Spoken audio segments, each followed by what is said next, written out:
Selamat pagi, saudara-saudaraku dalam kasih Yesus Kristus. Puji syukur kepada Tuhan, berkat yang tidak terhingga Dia berikan kepada kita, dan kita merasa itu setiap saat, saudara. Pada pagi ini, saudara, saya sangat senang membawa kita satu firman Tuhan berbentuk renungan, pertobatan Yakub.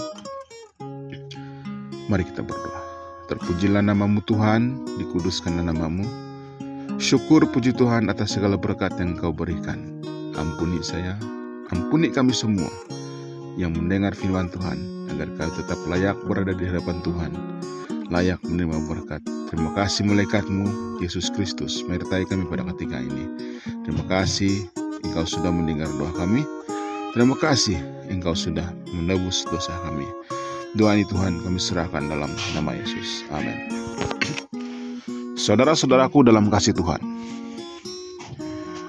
Hosea 12 ayat 5 dan 6 berfirman, Ia bergumul dengan malaikat dan menang. Ia menangis dan memohon balas kasihan kepadanya.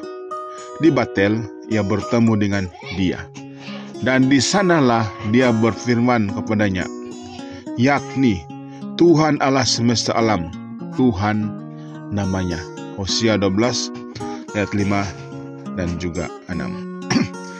Saudara-saudaraku dalam kasih Tuhan, Yakub bergumul dengan malaikat dan menang. Melalui kerendahan hati, pertobatan dan penyerahan diri, manusia yang berdosa ini telah menang terhadap pemerintah surga. Ia meneguhkan pegangannya terhadap janji-janji Allah, dan hati dari kasih yang tidak terbatas itu tidak dapat menolak permohonan orang yang berdosa itu.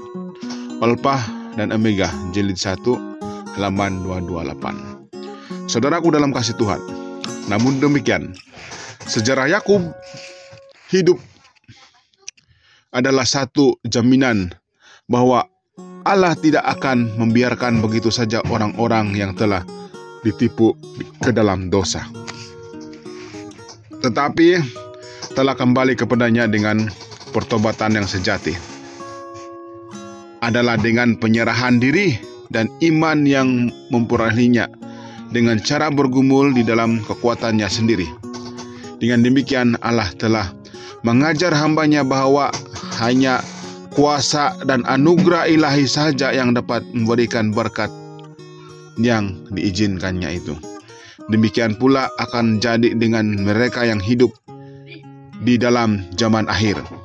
Apabila bahaya-bahaya mengelilingi mereka dan rasa putus asa mencengkam jiwa mereka, mereka harus bergantung hanya kepada jasa-jasa penebusan itu. Dengan diri kita sendiri kita tidak dapat berbuat apa-apa. Di dalam keadaan kita yang tidak berdaya dan tidak layak, kita harus berharap di dalam jasa-jasa juru selamat yang telah tersalib dan telah bangkit lagi. Tidak seorang pun akan binasa bila mana mereka berbuat hal ini. Catatan yang panjang dan gelap tentang segala kejahatan kita ada di hadapan mata Allah. Catatan itu lengkap, tidak ada satu pun dari pelanggaran-pelanggaran kita yang terlupa. Tidak, tetapi ia yang telah mendengar seruhan daripada hamba-Nya di zaman dulu itu akan mendengar doa yang disertai iman, dan ia akan mengampuni pelanggaran-pelanggaran kita. Ia telah berjanji dan ia akan mengendapi firman-Nya itu. Saudaraku dalam kasih Yesus Kristus, Yakub telah beroleh kemenangan oleh karena ia mempunyai ketabahan dan tekad. Pengalamannya itu menyaksikan kuasa dari doa yang tekun. Sekaranglah waktunya di mana kita harus mempelajari doa yang menang dan iman yang tidak pernah menyerah. Saudaraku dalam kasih Tuhan Yesus Kristus, pertobatan Yakub boleh jadi satu contoh bagi kita pada zaman sekarang. Ya, Tuhan tidak pernah tidak mengampuni dosa, walaupun dosa kita itu merah seperti kermiji. Tapi kalau kita datang kepada Tuhan dengan kerendahan hati dan benar-benar minta ampun, bertobat, Tuhan akan ampuni kita, saudara.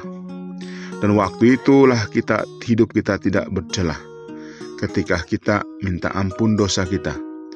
Dan kita harus belajar setiap waktu bagaimana kita tetap setia di hadapan Tuhan, kekal kuat di hadapan Tuhan, sehingga cobaan, dugaan dia akan datang nih saudara, kita hadapi dengan tenang karena kekuatan kita ada pada Tuhan Yesus.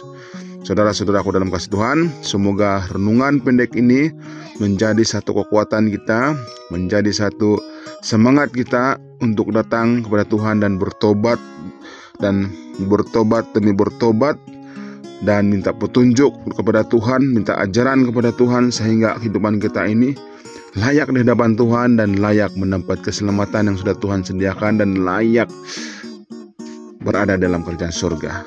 Mari kita berdoa. Bapa di surga, terima kasih karena kami sudah diberkati Tuhan dengan firman-Mu yang sungguh luar biasa ini. Dan biarlah firman ini kami aplikasikan dalam hidup kami setiap waktu sementara kami menunggu kedatangan Tuhan yang kedua kali, yang tidak lama lagi.